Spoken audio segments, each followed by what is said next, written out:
I'm the type of trans woman who can appreciate when a guy is assertive about the fact that he's attracted to me. Call me old fashioned, but I don't usually make the first move.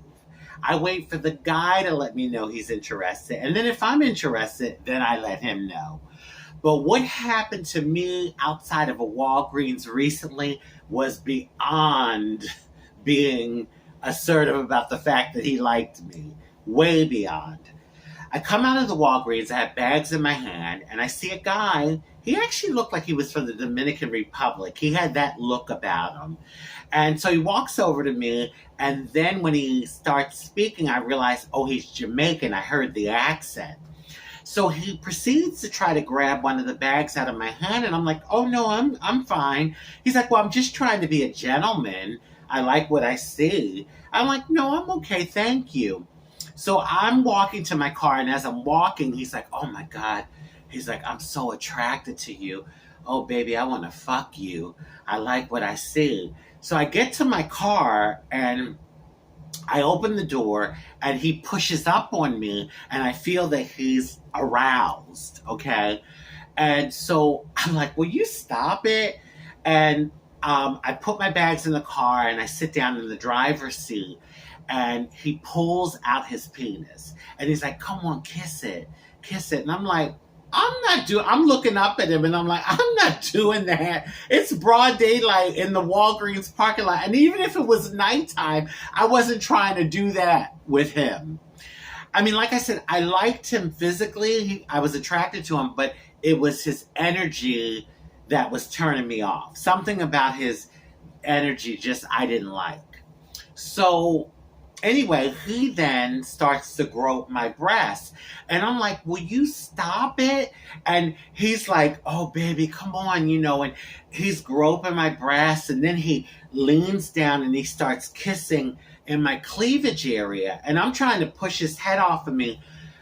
Now, I know some of you all are looking at me and thinking, well, you're a big bitch. Why didn't you fight him back? But you have to understand, as a transgender woman, I have a womanly essence about me.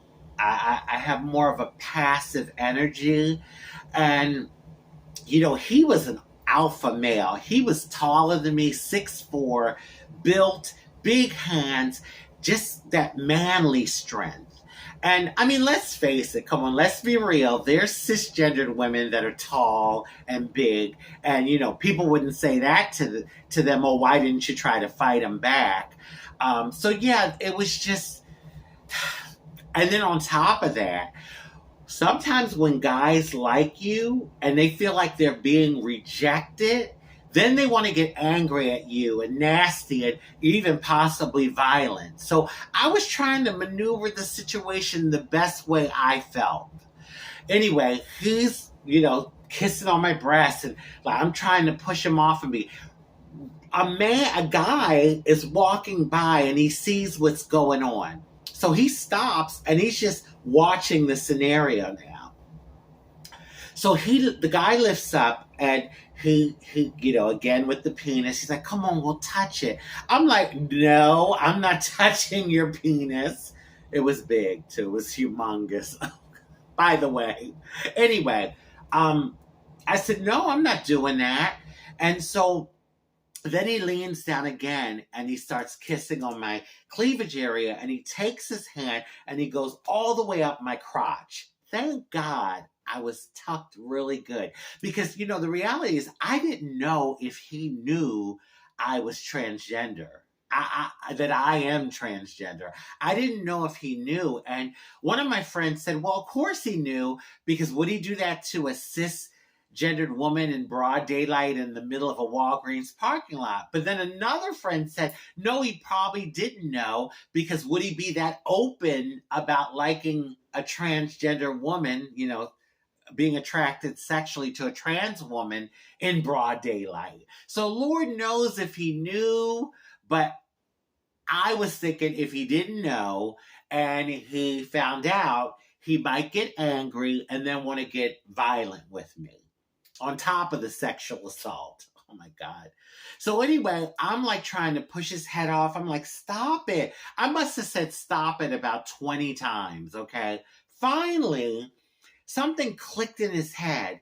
He lifts up, he looks at me in my eyes, and he's like, okay, I'll stop. And he walks away. I'm like, what the freak just happened? Oh my God. And believe it or not, I had mace with me. I didn't even think to use it in the heat of the moment. And some friends asked me, well, did you call the police? I'm like, the police? Really? I mean, no disrespect to the police. But like nowadays, and for trans women, it's always been that way because you just don't know how you're going to be treated. I've had situations where the police were nice with me, but then I've had situations where they weren't nice with me and they were some negative experiences. So the reality is I was scared. All I could think is, oh my God, the police are going to come and then they're going to re-victimize me, you know? So it's kind of that thing like, oh God, how are they going to be nice with me? Are they not? Anyway, all I wanted to do at that point was get home. And I've been through some stuff. I've had, a gun held to my head. I've had, relationships where it got a little like abusive, even some sexual experiences. But I tell you, that experience outside Walgreens really brought home the fact that, to me, that, at any given moment, a situation could just like turn really bad. Like just something is, starting off like a guy's attracted to you and they're flirting with you could then turn into sexual assault and then even rape. So I just want to say to all you women out there, cisgendered women and transgender women, be alert and be safe. Take care. Oh, and you know what? I'd like to hear your comments on, this situation and what happened to me. I'd love to get your feedback.